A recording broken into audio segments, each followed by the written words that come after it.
When going through each joint mobility exercise, make sure to maintain tension throughout the rest of the body so that you can more easily isolate the joint that you're working on.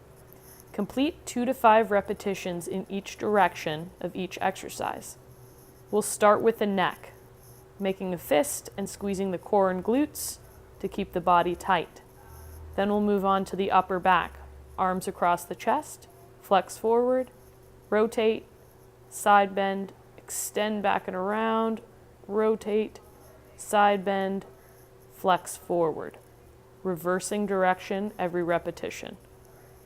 Try to keep the glutes squeezed and get as little hip movement as possible so you can isolate this exercise to the upper back.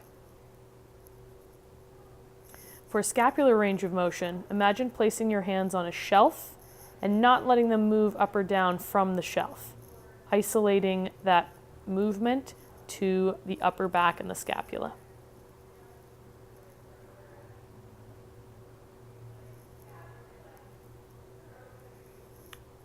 For the elbows, start with palms forward, pull the hands up, rotate the thumb around the pinky, then push down. Then reverse direction, rotating around the pinky each time so that the elbow is rotating and not the shoulder. For the wrists, keep the elbows in, keep the palms as flat as you can, and try to isolate that movement to the wrists only. The bottom of the forearms should stay pointing up towards the ceiling as you do this exercise.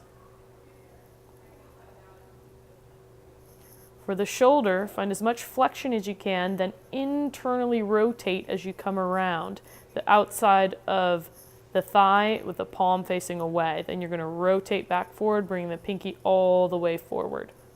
So go into flexion, internally rotate so much that the top of the hand comes into the thigh, palm facing out, extend back, rotate, bringing that pinky forward to finish.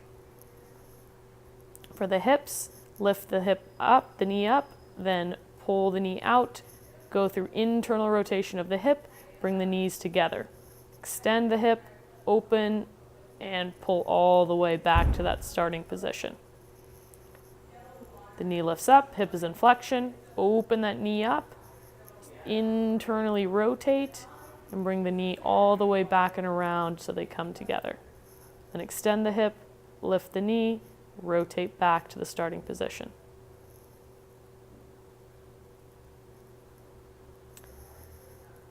Next, working on some lateral movement of the knee. Hook underneath, placing the hand on top, and you're going to go through pulling the toes to the outside as you come up, and then pulling the toes to the inside as you go down, then reversing the direction. Place the hand over the top of the shin, isolate this ankle rotation just to the ankle, moving nice and slow.